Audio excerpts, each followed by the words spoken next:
Hi guys, आज मैं आपको annum first year chapter 2 subject community health practice समुदाय का स्वास्थ्य अभ्यास की नोट्स देना चाहती हूँ, जिसकी अगर आप इसका पीडीएफ पाना चाहते हैं तो डिस्क्रिप्शन बॉक्स में लिंक है। कृपया वहाँ से टेलीग्राम चैनल ज्वाइन करें और पीडीएफ प्राप्त करें। इंट्रोडक्शन। सन 1983 में संसद में यह अवधारणा पारित की गई थी कि स्वास्थ्य सबके लिए। सन 2000 एडी इंटरनेशनल कॉन्फ्रेंस में प्राथमिक स्वास्थ्य देखभाल पर अल्मा आटा द्वारा 1978 में संगठित बैठक की गई थी। इसके अंतर्गत नेशनल स्वास्थ्य पॉलिसी बनाई गई थी। बीमारियों के शुरुआती अवस्था में निदान करने तथा उनकी रोकथाम और उपचार करने स्वास्थ्य की अवधारणा का उपयोग करना ही समुदाय स्वास्थ्य का अभ्यास कहलाता है। यानी कि यह समुदाय स्वास्थ्य अभ्यास का इंट्रोडक्शन था। यह धारणा संसद में पारित की गई थी जो 1983 को थी। यह एमसीक्यूज में भी आ सकता है, इसको आप अंडरलाइन कर सकते हैं। Characteristic of health. इसका सभी ज़रूरतमंद लोगों में न्यायसंगत वितरण होना चाहिए। समुदाय उपचार में जनसहभागिता होनी चाहिए। स्वास्थ्य का बहुउद्देशीय अप्रोच है, अतः स्वास्थ्य सेवाओं का अधिक प्रभावी बनाने के लिए ज़रूरतमंद प्रदान करना चाहिए। कृषि, औद्योगिक विकास, शिक्षा, महिला कल्याण, ग्रामीण विकास आदि से समस्थापित करने का प्रयास करना चाहिए। Activity of community health practice यानी कि समुदाय स्वास्थ्य की गतिविधियाँ। इम्यूनाइजेशन, टीकाकरण, mother and child health care, मातृ और शिशु स्वास्थ्य देखभाल, फैमिली प्लानिंग, परिवार नियोजन सेवाएं, हेल्थ एजुकेशन, स्वास्थ्य शिक्षा, न्यूट्रिशन, पोषण, पर्सनल हाइजीन, व्यक्तिगत सफाई, इन्वायरमेंटल, पर्यावरण, ट्रीटमेंट ऑफ कम्युनिकेबल डिसीज, संक्रामक बीमारियों का उपचार, ethics of behaviour related from community practice, समुदाय में नैतिक एवं व्यवहारिक अभ्यास, हेल्थ वर्कर को स्वास्थ्य सेवा प्रदान करते हुए समुदाय में रहना आवश्यक है। अतः जो भी हेल्थ वर्कर हो वो उसी गांव की हो तो ज़्यादा सही होगा, यानी कि उसे उस माहौल में रहना चाहिए। अतः स्वास्थ्य कार्यकर्ता का व्यवहार या गुण ऐसा होना चाहिए जिसमें समुदाय के लोग उससे अच्छा आचरण सीख सकें। मतलब कि जो एक हेल्थ वर्कर होती है तो उसको खुद ही उसका नेचर, उसका बिहेवियर कुछ अलग सा होना चाहिए, अच्छा होना चाहिए। ये नहीं कि अगर उसमें सेकंड पॉइंट है, समुदाय के लोगों का आदर करना चाहिए तथा उनकी सेवा बिना किसी जाति भेदभाव, रंग, आयु, लिंग के बिना करना चाहिए। थर्ड पॉइंट है, अपने स्वास्थ्य टीम के लोगों का पूरा सहयोग करना चाहिए। फोर्थ पॉइंट, स्वास्थ्य कार्यकर्ता को हमेशा साफ, स्वच्छ एवं सादगी में रहना चाहिए। यानी कि जो भी हो, एनम हो, आशा हो, आंगनबाड़ी हो, दाई हो, तो उसको हमेशा साफ कपड़े एवं सादगी, सिंपल कपड़े पहनने चाहिए। ज़्यादा लाइटिंग या ज़्यादा वैसे कपड़े नहीं पहनने चाहिए, ज़्यादा चमक धमक वाले। उच्च अधिकारियों की आदेशों का पालन करना चाहिए और हमेशा सेवाभावित रहना चाहिए। यानी कि जो भी आपसे सीनियर्स हों उनकी बात को माने और हमेशा उनका आदर सम्मान करें, क्योंकि जो जैसा करता है उसको वैसा ही मिलता है। समय का उपयोग अनुशासनपूर्वक करना चाहिए। दूसरों की बात सुनकर उनके अनुसार बात करनी चाहिए। अच्छे पत्र पत्रिकाएं, पुस्तकें, समाचार पत्रों द्वारा नई जानकारी लेकर लोगों को बताना चाहिए। सदैव दूसरों का मार्गदर्शन करना चाहिए। मतलब कि यही है कि सदैव दूसरों को बताना चाहिए कि आज हमने ये पढ़ा, ये चीज़ें हैं, अच्छी हैं। जो भी हों अच्छे से लोगों को बताना चाहिए कम्युनिटी में, क्योंकि ज़्यादातर कम्युनिटी गांव के लोगों से ही होती है जो अनपढ़ होते हैं और उन्हें ज़्यादा जानकारियाँ भी नहीं होती हैं। अगर आप पढ़े लिखे हैं, अच्छे हैं, पत्र पुस्तिकाएँ पढ़ते हैं, समाचार पत्रों से नई नई जानकारियाँ लेते हैं, तो आप उन्हें जाके बता सकते हैं। अगर आप अच्छे हैं से उन्हें समझाएंगे, बताएंगे तो वो ज़रूर आपकी बात सुनेंगे। होम विजिट, गृह भ्रमण, ये दोस्तों काफ़ी एग्ज़ाम टाइम के लिए काफ़ी इम्पॉर्टेंट है। काफ़ी चीज़ों में भी आता है, लेकिन ये आपको जानकारी भी होनी चाहिए, क्योंकि एनएम का काम ही है होम विजिट ज़्यादातर। क्योंकि ये रूरल एरिया में ही रहती है तो इसका काम होम विजिट का ले सकते हैं आप, है ज़्यादा। इसका इंट्रोडक्शन, एक सामुदायिक स्वास्थ्य नर्स द्वारा घर घर जाकर जन समुदाय की स्वास्थ्य संबंधी समस्याओं एवं आवश्यकताओं का पता लगाना तथा उन्हें आवश्यक दिशा निर्देश प्रदान करना ही गृह मुलाकात कहलाता है।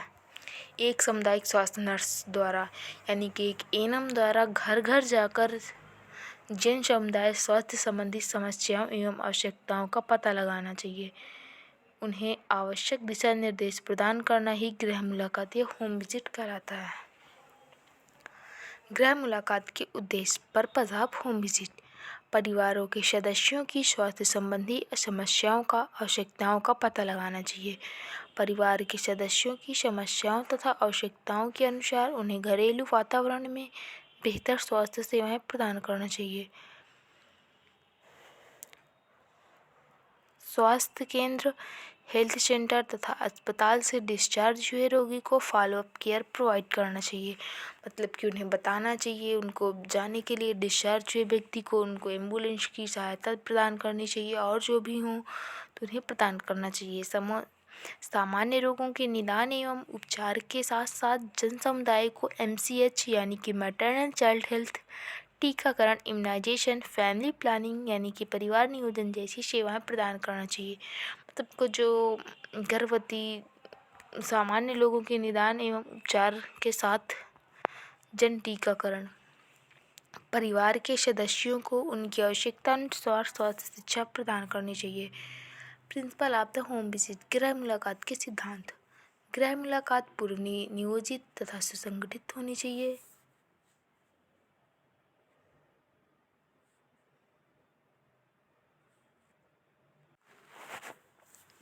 गृह मुलाकात के स्पष्ट उद्देश्य होने चाहिए। इसकी योजना इस प्रकार बनाना चाहिए ताकि लोगों की स्वास्थ्य संबंधी आवश्यकताओं को पूरा किया जा सके।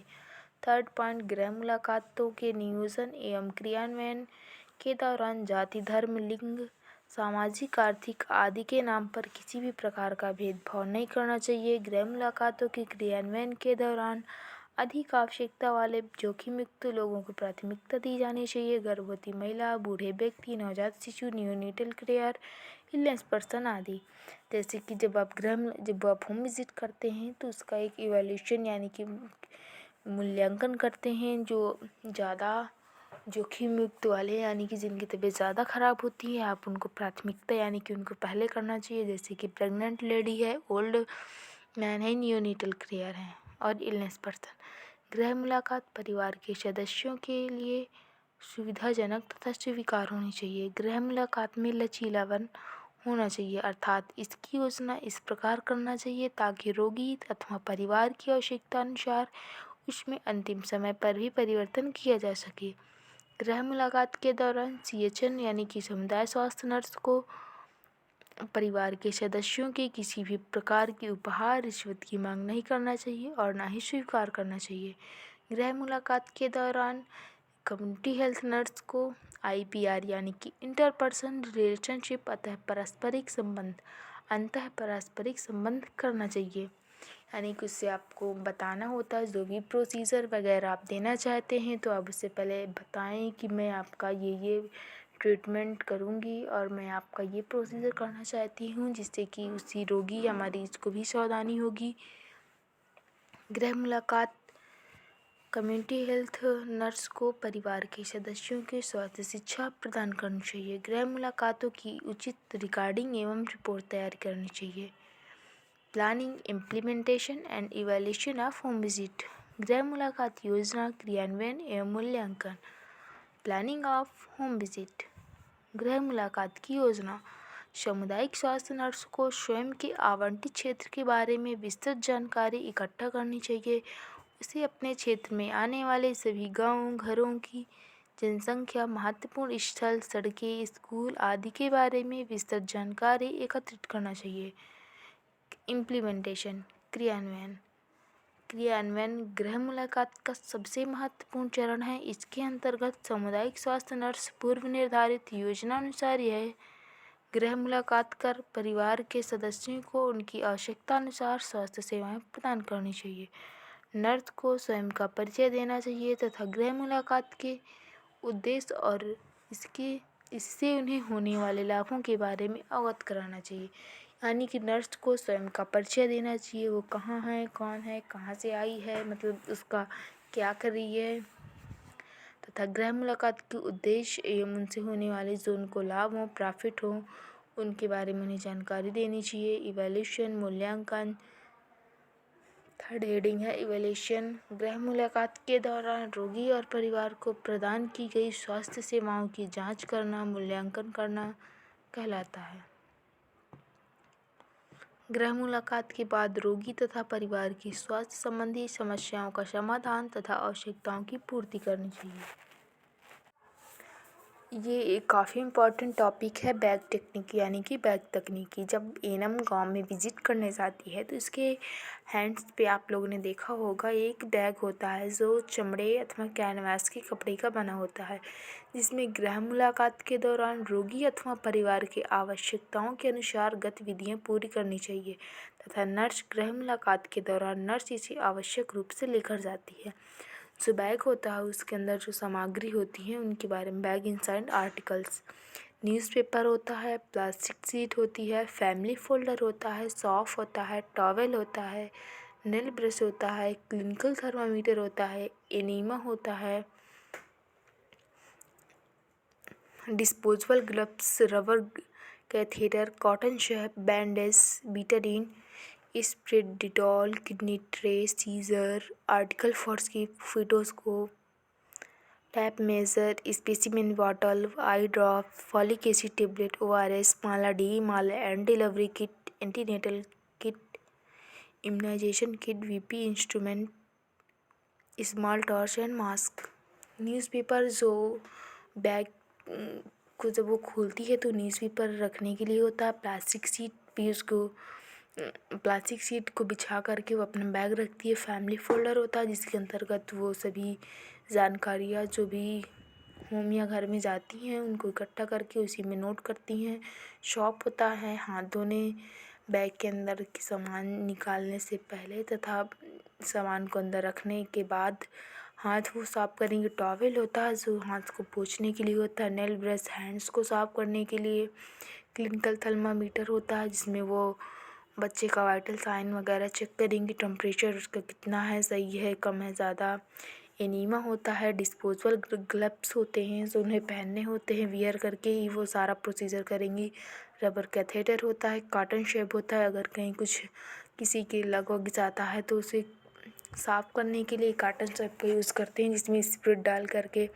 बैंडेज होता है, बैंड करने के लिए बीटाडीन, कहीं किसी का कुछ घाव वाव वगैरह है तो उसमें यूज़ करने के लिए स्प्रिट होता है। डिटॉल होता है। किडनी ट्रे, कॉटन स्वैब जो बेकार वाले हो जाते हैं, जो जैसे किसी का घाव वगैरह साफ किया तो उसमें रखने के लिए अलग से किडनी ट्रे का यूज़ करते हैं।